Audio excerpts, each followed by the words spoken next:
សេចក្តីថ្លែងការណ៍រួមរបស់នាយករដ្ឋមន្ត្រីនៃព្រះរាជាណាចក្រកម្ពុជានិងនាយករដ្ឋមន្ត្រីនៃព្រះរាជាណាចក្រថៃស្ដីពីលទ្ធផលនៃជំនួបរវាងនាយករដ្ឋមន្ត្រីទាំងពីរនៅទីក្រុងកូឡាឡាំពួរប្រទេសម៉ាឡេស៊ីយើង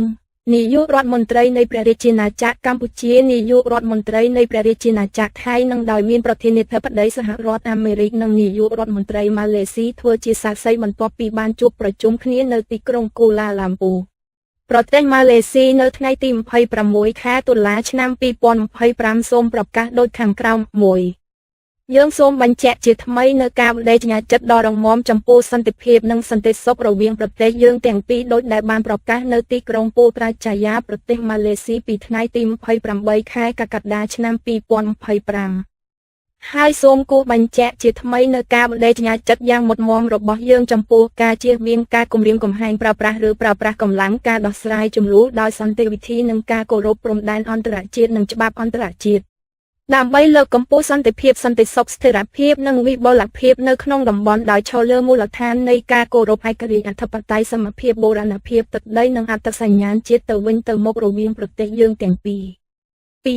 យើងសូមបញ្ជាក់ជាថ្មីនៅការបដិញ្ញាចិត្តយ៉ាងមុតមមក្នុងការគោរពនិងអនុវត្តកិច្ចព្រមព្រៀងដែលភាគីទាំងពីរសម្រេចបាននៅក្នុងកិច្ចប្រជុំគណៈកម្មាធិការព្រំដែនទូទៅ3យើងបានចុះហត្ថលេខាលើលក្ខខណ្ឌយោងស្តីពីការបង្កើតក្រុមអ្នកសង្កេតការណ៍អាស៊ាន AOT ដែលមានសមាជិកជាបុគ្គលិកមកពីរដ្ឋសមាជិកអាស៊ាននិងមានគោលបំណងធានាការអនុវត្តបទឈប់បាញ់ឲ្យបានពេញលេញនិងមានប្រសិទ្ធភាពយើងសូមអំពាវនាវដល់រដ្ឋសមាជិកអាស៊ានឲ្យបន្តការគាំទ្រសមស្របដើម្បីធានាថា AOT អាចសម្រេចគោលបំណងរបស់ខ្លួនបានដោយជោគជ័យ4បន្ថែមលើនេះយើងបានបដិញ្ញាចិត្តក្នុងការបន្ថយភាពតានតឹងស្ទើរទំនុកចិត្តនិងទំនាក់ទំនងដែលផ្ដល់ផលប្រយោជន៍ទៅវិញទៅមករវាងព្រះរាជាណាចក្រកម្ពុជានិងព្រះរាជាណាចក្រថៃដើម្បីសម្រេចបាននិងពង្រឹងគោលបំណងទាំងនេះយើងបានឯកភាពចំពោះជំហានដូចខាងក្រោមដើម្បីធានាការអនុវត្តបទឈប់បាញ់ឲ្យបានពេញលេញនិងមានប្រសិទ្ធភាពនិងស្ដារឡើងវិញនូវសន្តិភាពសន្តិសុខនិងស្ថិរភាពនៅតំបន់ព្រំដែនអនុវត្តការបន្ធូរបន្ថយភាពតានតឹងផ្នែកយោធាក្រោមការសង្កេតនិងការផ្ទៀងផ្ទាត់របស់ AOT ដោយរួមបញ្ចូលទាំងការដកអាវុធនិងឧបករណ៍បំផ្លិចបំផ្លាញធនធ្ងន់ចេញពីព្រំដែននិងបញ្ជូនត្រឡប់ទៅទីតាំងមូលដ្ឋានអ្នកយោធាដូចដើមវិញក្នុងបរិបទនេះភាគីទាំងពីរនឹងចាត់តាំងក្រុមការងាររៀងខ្លួនដើម្បីពិភាក្សាគ្នាឈានទៅរៀបចំឲ្យបានសម្រេចនៅផែនការសកម្មភាពជាក់ស្ដែងនិងជាជំហានដែលនឹងត្រូវអនុវត្តក្រោមការសង្កេតរបស់ IOT ក្រុមសង្កេតការអាស៊ានប៉ាល់តោះអាសន្នហើយបន្ទាប់មក AOT នៅពេលដែលយន្តការនេះត្រូវបានបង្កើតឡើងបន្ទាប់ពីការចុះហត្ថលេខាលើលក្ខខណ្ឌយោងជៀសវាងការចែកចាយឬផ្សព្វផ្សាយព័ត៌មានមិនពិតការចោទប្រកាន់ការអះអាងដោយគ្មានភស្តុតាងនិងវោហារសាស្ត្រដែលបង្កគ្រោះថ្នាក់ទាំងតាមបណ្ដាញផ្លូវការរបស់រដ្ឋាភិបាលឬវេទិកាក្រៅផ្លូវការដើម្បីបន្ថយភាពតានតឹងកាត់បន្ថយសតិអារម្មណ៍អវិជ្ជមានរបស់សាធារណជននិងលើកកម្ពស់បរិយាកាសអំណោយផលដល់ការសន្ទនាដោយសន្តិវិធីឯកភាពលើការអនុវត្តដោយគ្មានបងឯបងអងនិងយ៉ាងពេញលេញនៅវិធានការកសាងទំនុកចិត្តដើម្បីស្ដារនិងរក្សាទំនុកចិត្តការជឿទុកចិត្តគ្នាទៅវិញទៅមកនិងសន្តិភាពតាមបន្ទាយព្រំដែនហើយដោះស្រាយទំនាស់ដោយសន្តិវិធីក្នុងស្មារតីជាអ្នកចិត្តខាងល្អមិត្តភាពនិងសាមគ្គីភាពព្រមទាំងធ្វើការឆ្ពោះទៅរកការស្ដារទំនាក់ទំនងការទូតរវាងប្រទេសទាំងពីរឡើងវិញ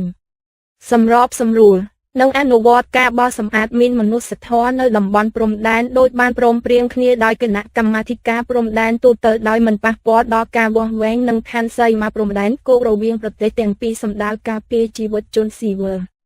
និងរួមចំណែកដល់ការអភិវឌ្ឍសេដ្ឋកិច្ចសង្គមបញ្ជាក់ឡើងវិញនៅការបដិញ្ញាចិត្តរបស់យើងក្នុងការដោះស្រាយបញ្ហាទំនាស់ព្រំដែននិងខណ្ឌសីមាព្រំដែនតាមសន្តិវិធីនិងច្បាប់អន្តរជាតិដោយជៀសវាងការគំរាមកំហែងប្រើប្រាស់ឬការប្រើប្រាស់កម្លាំងឬទង្វើញុះញង់ហើយទទួលស្គាល់ថាគណៈកម្មាធិការព្រំដែនថ្នាក់ភូមិភាគគណៈកម្មាធិការព្រំដែនទូទៅនិងគណៈកម្មការចម្រុះខណ្ឌសីមាព្រំដែនគឺជាយន្តការទ្វេភាគីដែលមានអាណត្តិការងាររៀងៗខ្លួនសម្រាប់ធ្វើការដោះស្រាយបញ្ហាពាក់ព័ន្ធនឹងព្រំដែនតាមសន្តិវិធីនិងដោយមានការសម្របសម្រួលជាមួយអភិបាលខេត្តស្រុកនៅមូលដ្ឋានសម្ដៅគ្រប់គ្រងស្ថានភាពនៅនឹងកន្លែងក្នុងនោះរួមមានការដោះស្រាយបញ្ហានៃការចោទប្រកាន់ពីការទន្ទ្រានដីពីសំណាក់ភាគីណាមួយដោយអនុលោមទៅតាមលទ្ធផលនៃកិច្ចពិភាក្សារបស់គណៈកម្មការចម្រុះខណ្ឌសីមាព្រំដែននិងការបញ្ឈប់នៅរាល់សកម្មភាពដែលពង្រីកវិសាលភាពជម្លោះ និងបង្កើនភាពតានតឹង 5. នៅពេលអនុវត្តវិធានការដែលបានរៀបរាប់ខាងលើប្រកបដោយប្រសិទ្ធភាពភាគីទាំងពីរនឹងទទួលស្គាល់ថាអរិយភាពសកម្មត្រូវបានបញ្ចប់លើសពីនេះដើម្បីបង្ហាញពីបំណងប្រាថ្នារបស់ប្រទេសថៃក្នុងការលើកកម្ពស់ទំនុកចិត្តនិងការជឿទុកចិត្តគ្នាទៅវិញទៅមកប្រទេសថៃនឹងដោះលែងឆ្លើយសឹកដោយគ្មានបង្អែបង្អង់ 6. យើងយល់ព្រមបង្កើនកិច្ចសហប្រតិបត្តិការចែករំលែកព័ត៌មាននិងកិច្ចខិតខំប្រឹងប្រែងផ្សព្វផ្សាយជាយុទ្ធសាស្ត្រព្រមទាំងពង្រឹងការគ្រប់គ្រងព្រំដែនដើម្បីទប់ស្កាត់និងបង្ក្រាបឧក្រិដ្ឋកម្មឆ្លងដែនដែលប៉ះពាល់ដល់ទាំងប្រជាពលរដ្ឋរបស់យើងទាំងពីរនិងសហគមន៍អន្តរជាតិជាទូទៅផងដែរ 7. យើងទទួលស្គាល់ពីភាពចាំបាច់ត្រូវកំណត់នៅមាគ៌ាសម្រាប់អនាគតដ៏ភ្លឺស្វាងមួយដែលមិនជាប់ជំពាក់នៅចំណងចំនួនពីអតីតកាលរដ្ឋាភិបាលទាំងពីរបញ្ជាក់ជាថ្មីអំពីការបដិញ្ញាចិត្តក្នុងការដោះស្រាយជម្លោះដោយសន្តិវិធីដោយគោរពយ៉ាងពេញលេញចំពោះច្បាប់អន្តរជាតិក៏ដូចជាសន្ធិសញ្ញានិងកិច្ចព្រមព្រៀងដែលមានស្រាប់លក្ខខណ្ឌទាំងនេះត្រូវបានបង្កើតឡើងសម្រាប់ឲ្យប្រទេសរបស់យើងមើលឆ្ពោះទៅមុខហើយចាប់ផ្ដើមកសាងទំនាក់ទំនងជាអ្នកជិតខាងគ្នាស្របតាមខ្លឹមសារនិងស្មារតីនៃធម្មនុញ្ញអង្គការសហប្រជាជាតិនិងគោលការណ៍ដែលមានចែងក្នុងធម្មនុញ្ញអាស៊ានស្តីពីការដោះស្រាយជម្លោះដោយសន្តិវិធីដោយត្រួសត្រាយផ្លូវសម្រាប់ការចាប់ផ្ដើមនៅទំព័រថ្មីនៃសន្តិភាពនិងកិច្ចសហប្រតិបត្តិការរវាងប្រទេសយើងទាំងពីរ 8. យើងខ្ញុំសូមសង្កេតនៅទំនុកចិត្តថាកិច្ចប្រជុំនេះដោយមានវត្តមាននិងការគាំទ្រពីសំណាក់ប្រធានាធិបតីដូណាល់ត្រាំនៃសហរដ្ឋអាមេរិកនិងនាយករដ្ឋមន្ត្រីអានវ៉ាអ៊ីប្រាហ៊ីមនៃប្រទេសម៉ាឡេស៊ីគឺជាមូលដ្ឋានគ្រឹះដ៏រឹងមាំសម្រាប់ការគោរពគ្នាទៅវិញទៅមកនិងការជំរុញសន្តិភាពនៅក្នុងតំបន់យើងខ្ញុំសូមកត់សម្គាល់ដោយការកោតសរសើរយ៉ាងជ្រាលជ្រៅចំពោះការរួមចំណែកយ៉ាងសំខាន់របស់ប្រធានាធិបតីដូណាល់ត្រាំក្នុងការជំរុញការស្ដារឡើងវិញនូវទំនាក់ទំនងទ្វេភាគីប្រកបដោយផ្លែផ្ការវាងព្រះរាជាណាចក្រកម្ពុជានិងព្រះរាជាណាចក្រថៃ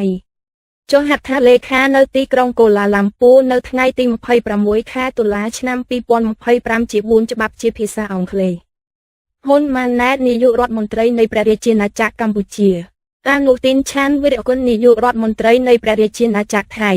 ធ្វើជាសាក្សីដោយឯកឧត្តមអានវ៉ាអ៊ីប្រាហ៊ីមនាយករដ្ឋមន្ត្រីម៉ាឡេស៊ីធ្វើជាសាក្សីដោយដូណាល់ត្រាំប្រធានាធិបតីនៃសហរដ្ឋអាមេរិក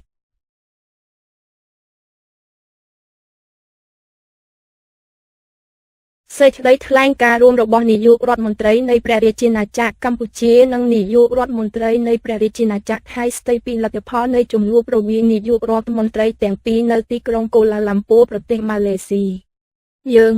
នាយករដ្ឋមន្ត្រីនៃព្រះរាជាណាចក្រកម្ពុជានាយករដ្ឋមន្ត្រីនៃព្រះរាជាណាចក្រថៃនិងដោយមានប្រធានាធិបតីសហរដ្ឋអាមេរិកនិងនាយករដ្ឋមន្ត្រីម៉ាឡេស៊ីធ្វើជាសាក្សីបន្ទាប់ពីបានជួបប្រជុំគ្នានៅទីក្រុងកូឡាឡាំពូប្រទេសម៉ាឡេស៊ីនៅថ្ងៃទី26 ខែតុលាឆ្នាំ2025សូមប្រកាសដូចខាងក្រោម 1. យើងសូមបញ្ជាក់ជាថ្មីនៅការបដិញ្ញាចិត្តដ៏រឹងមាំចំពោះសន្តិភាពនិងសន្តិសុខរវាងប្រទេសយើងទាំងពីរដូចដែលបានប្រកាសនៅទីក្រុងពូប្រាចាយាប្រទេសម៉ាឡេស៊ីពីថ្ងៃទី28 ខែកក្កដាឆ្នាំ2025ហើយសូមគូសបញ្ជាក់ជាថ្មីនៅការបដិញ្ញាចិត្តយ៉ាងមុតមមរបស់យើងចំពោះការជៀសវាងការគំរាមកំហែងប្រើប្រាស់កម្លាំងការដោះស្រាយជម្លោះដោយសន្តិវិធីនិងការគោរពព្រំដែនអន្តរជាតិនិងច្បាប់អន្តរជាតិដើម្បីលើកកម្ពស់សន្តិភាពសន្តិសុខស្ថិរភាពនិងវិបុលភាពនៅក្នុងតំបន់ដោយឈរលើមូលដ្ឋាននៃការគោរពឯករាជ្យអធិបតេយ្យសមភាពបូរណភាពទឹកដីនិងអត្តសញ្ញាណជាតិទៅវិញទៅមករវាងប្រទេសយើងទាំងពីរ 2. យើងសូមបញ្ជាក់ជាថ្មីនៅការបដិញ្ញាចិត្តយ៉ាងមុតមមក្នុងការគោរពនិងអនុវត្តកិច្ចព្រមព្រៀងដែលភាគីទាំងពីរសម្រេចបាននៅក្នុងកិច្ចប្រជុំគណៈកម្មាធិការព្រំដែនទូទៅ 3. យើងបានចុះហត្ថលេខាលើលក្ខខណ្ឌយោងស្តីពីការបង្កើតក្រុមអ្នកសង្កេតការណ៍អាស៊ាន AOT ដែលមានសមាជិកភាពជាបុគ្គលិកមកពីរដ្ឋសមាជិកអាស៊ាននិងមានគោលបំណងធានាការអនុវត្តបទឈប់បាញ់ឲ្យបានពេញលេញនិងមានប្រសិទ្ធភាពយើងសូមអំពាវនាវដល់រដ្ឋសមាជិកអាស៊ានឲ្យបន្តការគាំទ្រសមស្របដើម្បីធានាថា AOT អាចសម្រេចគោលបំណងរបស់ខ្លួនបានដោយជោគជ័យ 4. បន្ថែមលើនេះយើងបានបដិញ្ញាចិត្តក្នុងការបន្ថយភាពតានតឹងស្ដារទំនុកចិត្តនិងទំនាក់ទំនងដែលផ្ដល់ផលប្រយោជន៍ទៅវិញទៅមករវាងព្រះរាជាណាចក្រកម្ពុជានិងព្រះរាជាណាចក្រថៃដើម្បីសម្រេចបាននិងពង្រឹងគោលបំណងទាំងនេះយើងបានឯកភាពចំពោះជំហានដូចខាងក្រោមដើម្បីធានាការអនុវត្តបទឈប់បាញ់ឲ្យបានពេញលេញនិងមានប្រសិទ្ធភាពនិងស្ដារឡើងវិញនូវសន្តិភាពសន្តិសុខនិងស្ថិរភាពនៅតំបន់ព្រំដែន អនុវត្តការបន្ធូរបន្ថយភាពតានតឹងផ្នែកយោធាក្រោមការសង្កេតនិងការផ្ទៀងផ្ទាត់របស់ AOT ដោយរួមបញ្ចូលទាំងការដកអាវុធនិងឧបករណ៍បំផ្លិចបំផ្លាញធនធ្ងន់ចេញពីព្រំដែននិងបញ្ជូនត្រឡប់ទៅទីតាំងមូលដ្ឋានអ្នកយោធាដូចដើមវិញក្នុងបរិបទនេះភាគីទាំងពីរនឹងចាត់តាំងក្រុមការងាររៀងៗខ្លួនដើម្បីពិភាក្សាគ្នាឈានទៅរៀបចំឲ្យបានសម្រេចនូវផែនការសកម្មភាពជាក់ស្ដែងនិងជាជំហានដែលនឹងត្រូវអនុវត្តក្រោមការសង្កេតរបស់ IOT ក្រុមសង្កេតការអាស៊ានប៉ាល់តោះអាសន្នហើយបន្ទាប់មក AOT នៅពេលដែលយន្តការនេះត្រូវបានបង្កើតឡើងបន្ទាប់ពីការចុះហត្ថលេខាលើលក្ខខណ្ឌយោងជៀសវាងការចែកចាយឬផ្សព្វផ្សាយព័ត៌មានមិនពិតការចោទប្រកាន់ការអះអាងដោយគ្មានភស្តុតាងនិងវោហារសាស្ត្រដែលបង្កគ្រោះថ្នាក់ទាំងតាមបណ្ដាញផ្លូវការរបស់រដ្ឋាភិបាលឬវេទិកាក្រៅផ្លូវការដើម្បីបន្ថយភាពតានតឹងកាត់បន្ថយសតិអារម្មណ៍អវិជ្ជមានរបស់សាធារណជននិងលើកកម្ពស់បរិយាកាសអំណោយផលដល់ការសន្ទនាដោយសន្តិវិធីឯកភាពលើការអនុវត្តដោយគ្មានបងឯបងអង្គនិងយ៉ាងពេញលេញនៅវិធានការកសាងទំនុកចិត្តដើម្បីស្ដារនិងរក្សាទំនុកចិត្តការជឿទុកចិត្តគ្នាទៅវិញទៅមកនិងសន្តិភាពតាមបន្តោយព្រំដែនហើយដោះស្រាយទំនាស់ដោយសន្តិវិធីក្នុងស្មារតីជាអ្នកចិត្តខាងល្អមិត្តភាពនិងសាមគ្គីភាពព្រមទាំងធ្វើការឆ្ពោះទៅរកការស្ដារទំនាក់ទំនងការទូតរវាងប្រទេសទាំងពីរឡើងវិញសម្របសម្រួលនិងអនុវត្តការបោសសម្អាតមានមនុស្សធម៌នៅតំបន់ព្រំដែនដោយបានព្រមព្រៀងគ្នាដោយគណៈកម្មាធិការព្រំដែនទូទៅដោយមិនប៉ះពាល់ដល់ការវាស់វែងនិងខណ្ឌសីមាព្រំដែនគោករវាងប្រទេសទាំងពីរសម្ដៅការពារជីវិតជនស៊ីវិលនិងរួមចំណែកដល់ការអភិវឌ្ឍសេដ្ឋកិច្ចសង្គមបញ្ជាក់ឡើងវិញនៅការបដិញ្ញាចិត្តរបស់យើងក្នុងការដោះស្រាយបញ្ហាទំនាស់ព្រំដែននិងខណ្ឌសីមាព្រំដែនតាមសន្តិវិធីនិងច្បាប់អន្តរជាតិដោយជៀសវាងការគំរាមកំហែងប្រើប្រាស់ឬការប្រើប្រាស់កម្លាំងឬទង្វើញុះញង់ហើយទទួលស្គាល់ថាគណៈកម្មាធិការព្រំដែនថ្នាក់ភូមិភាគគណៈកម្មាធិការព្រំដែនទូទៅនិងគណៈកម្មការចម្រុះខណ្ឌសីមាព្រំដែនគឺជាយន្តការទ្វេភាគីដែលមានអាណត្តិការងាររៀងៗខ្លួនសម្រាប់ធ្វើការដោះស្រាយបញ្ហាពាក់ព័ន្ធនឹងព្រំដែនតាមសន្តិវិធីនិងដោយមានការសម្របសម្រួលជាមួយអភិបាលខេត្តស្រុកនៅមូលដ្ឋានសម្ដៅគ្រប់គ្រងស្ថានភាពនៅនឹងកន្លែងក្នុងនោះរួមមានការដោះស្រាយបញ្ហានៃការចោទប្រកាន់ពីការទន្ទ្រានដីពីសំណាក់ភាគីណាមួយដោយអនុលោមទៅតាមលទ្ធផលនៃកិច្ចពិភាក្សារបស់គណៈកម្មការចម្រុះខណ្ឌសីមាព្រំដែននិងការបញ្ឈប់នៅរាល់សកម្មភាពដែលពង្រីកវិសាលភាពជម្លោះនិងបង្កើនភាពតានតឹង 5. នៅពេលអនុវត្តវិធានការដែលបានរៀបរាប់ខាងលើប្រកបដោយប្រសិទ្ធភាពភាគីទាំងពីរនឹងទទួលស្គាល់ថាអរិយភាពសកម្មត្រូវបានបញ្ចប់លើសពីនេះដើម្បីបង្ហាញពីបំណងប្រាថ្នារបស់ប្រទេសថៃក្នុងការលើកកម្ពស់ទំនុកចិត្តនិងការជឿទុកចិត្តគ្នាទៅវិញទៅមកប្រទេសថៃនឹងដោះលែងឆ្លើយសឹកដោយគ្មានបងឯបងអង 6. យើងយល់ព្រមបង្កើនកិច្ចសហប្រតិបត្តិការចែករំលែកព័ត៌មាននិងកិច្ចខិតខំប្រឹងប្រែងផ្សព្វផ្សាយជាយុទ្ធសាស្ត្រព្រមទាំងពង្រឹងការគ្រប់គ្រងព្រំដែនដើម្បីទប់ស្កាត់និងបង្ក្រាបឧក្រិដ្ឋកម្មឆ្លងដែនដែលប៉ះពាល់ដល់ទាំងប្រជាពលរដ្ឋរបស់យើងទាំងពីរនិងសហគមន៍អន្តរជាតិជាទូទៅផងដែរ 7. យើងទទួលស្គាល់ពីភាពចាំបាច់ត្រូវកំណត់នៅមាគ៌ាសម្រាប់អនាគតដ៏ភ្លឺស្វាងមួយដែលមិនជាប់ជំពាក់នៅចំណងជម្លោះពីអតីតកាលរដ្ឋាភិបាលទាំងពីរបញ្ជាក់ជាថ្មីអំពីការបដិញ្ញាចិត្តក្នុងការដោះស្រាយជម្លោះដោយសន្តិវិធីដោយគោរពយ៉ាងពេញលេញចំពោះច្បាប់អន្តរជាតិក៏ដូចជាសន្ធិសញ្ញានិងកិច្ចព្រមព្រៀងដែលមានស្រាប់លក្ខខណ្ឌទាំងនេះត្រូវបានបង្កើតឡើងសម្រាប់ឲ្យប្រទេសរបស់យើងមើលឆ្ពោះទៅមុខហើយចាប់ផ្ដើមកសាងទំនាក់ទំនងជាអ្នកជិតខាងគ្នាស្របតាមខ្លឹមសារនិងស្មារតីនៃធម្មនុញ្ញអង្គការសហប្រជាជាតិនិងគោលការណ៍ដែលមានចែងក្នុងធម្មនុញ្ញអាស៊ានស្តីពីការដោះស្រាយជម្លោះដោយសន្តិវិធីដោយត្រួសត្រាយផ្លូវសម្រាប់ការចាប់ផ្ដើមនៅទំព័រថ្មីនៃសន្តិភាពនិងកិច្ចសហប្រតិបត្តិការរវាងប្រទេសយើងទាំងពីរ 8. យើងខ្ញុំសូមសង្កេតនៅទំនុកចិត្តថាកិច្ចប្រជុំនេះដោយមានវត្តមាននិងការគាំទ្រពីសំណាក់ប្រធានាធិបតីដូណាល់ត្រាំនៃសហរដ្ឋអាមេរិកនិងនាយករដ្ឋមន្ត្រីអានវ៉ាអ៊ីប្រាហ៊ីមនៃប្រទេសម៉ាឡេស៊ីគឺជាមូលដ្ឋានគ្រឹះដ៏រឹងមាំសម្រាប់ការគោរពគ្នាទៅវិញទៅមកនិងការជំរុញសន្តិភាពនៅក្នុងតំបន់យើងខ្ញុំសូមកត់សម្គាល់ដោយការកោតសរសើរយ៉ាងជ្រាលជ្រៅចំពោះការរួមចំណែកយ៉ាងសំខាន់របស់ប្រធានាធិបតីដូណាល់ត្រាំក្នុងការជំរុញការស្ដារឡើងវិញនូវទំនាក់ទំនងទ្វេភាគីប្រកបដោយផ្លែផ្ការវាងព្រះរាជាណាចក្រកម្ពុជានិងព្រះរាជាណាចក្រថៃចុះហត្ថលេខានៅទីក្រុងកូឡាឡាំពួរនៅថ្ងៃទី26 ខែតុលាឆ្នាំ2025ជា4ច្បាប់ជាភាសាអង់គ្លេសហ៊ុនម៉ាណែតនាយករដ្ឋមន្ត្រីនៃព្រះរាជាណាចក្រកម្ពុជា